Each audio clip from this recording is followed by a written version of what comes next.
Car अपघात प्रकरणात कल्याणनगर मधल्या मुलाचे आजोबा सुरेंद्र कुमार अग्रवाल यांना अटक करण्यात आलेली आहे। चालकाला धमकावल्याचा आरोप त्यांच्यावरती होता आणि त्यातच ही कारवाई करण्यात आली आहे। या प्रकरणी अल्पवयीन मुलाच्या वडिलांसह 5 जण आधीच अटकेत आहेत। काल या प्रकरणात 2 पोलिसांना निलंबित सुद्धा करण्यात आलेले आहे। तर आता याच मुलाचा आजोबा सुरेंद्र कुमार अग्रवाल यालाही अटक करण्यात आलेली आहे।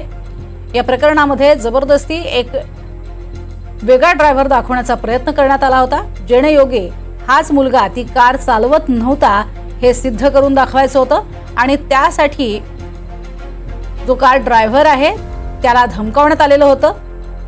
काहीतरी बक्षीस देऊ असंही सांगण्यात आलेलं होतं। मात्र हे सगळं प्रकरण जे आहे ते आता पुढे आलेलं आहे आणि त्यानंतर आजोबाच या मुलाचा धमकावत होता। दुसऱ्या कार चालकाला ही बातमी सुद्धा समोर आली आणि त्या प्रकरणात त्याला अटक झाली। अधिक माहिती घेऊयात, प्रतीक्षा पारखी आमची प्रतिनिधी आपल्या सोबत आहे। प्रतीक्षा, संपूर्ण प्रकरणात आपण यापूर्वीही पाहिलं होतं की याच आजोबानं मुलाला वाईट संगतीपासून दूर ठेवेन असं न्यायालयात सांगितलं होतं आणि त्यानंतर जामीन अगदी काहीच तासात मंजूर झाला होता आणि आता पुन्हा सुरेंद्र कुमार अग्रवालनं या कार चालकाला सुद्धा धमकावल्याचं प्रकरण समोर आलंय। नक्कीच 2 दिवसांपूर्वी कार चालक आणि सुरेंद्र कुमार अग्रवाल यांना गुन्हे शाखेने चौकशीसाठी बोलवलं होतं। यावेळी यांचे वेगवेगळे जबाब नोंदवले गेले होते। यावेळी जो ड्रायव्हर आहे गंगाराम डोळस यांनी एक कबुली जबाब दिला होता की सुरेंद्र कुमार जे आहेत त्यांनी मला धमकवलं होतं आणि डांबून ठेवण्याचा प्रयत्न केला होता आणि कार तूच चालवत होता असं सांग, त्याच्या बदल्यात आम्ही तुला बक्षीस देऊ। या सगळ्याची दखल घेत काल सुरेंद्र कुमार यांना रात्री ताब्यात घेण्यात आलं आणि आज सकाळी त्यांना या प्रकरणात अटक करण्यात आलेली आहे।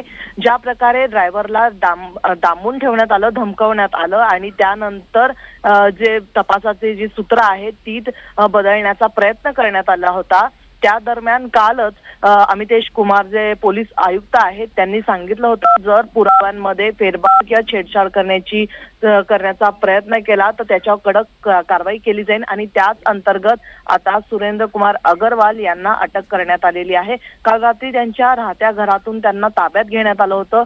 रात्री त्यांची चौकशी करण्यात आली आणि आज सकाळी त्यांची अटक करण्यात आलेली आहे। प्रज्ञा, अगदी आता न्यायालयात कधी दाखल केलं जाणार आहे याबद्दल काही माहिती कळू शकली आहे? साधारण दुपारपर्यंत न्यायालयात हजर करण्यात येईल। मात्र जर आज न्यायालयात त्यांना हजर करण्यात नाही आलं तर त्यांना सोमवारी न्यायालयामध्ये नेण्यात येणार असल्याची प्राथमिक माहिती समोर येत आहे। प्रज्ञा, नक्कीच प्रतीक्षा, तुर्तास धन्यवाद या संपूर्ण सविस्तर माहितीसाठी। पुणे हिट अँड रन प्रकरणामध्ये ही मोठी अपडेट येतेय। जो कार चालवत होता त्या मुलाच्या आजोबाला आता अटक करण्यात आली आहे आणि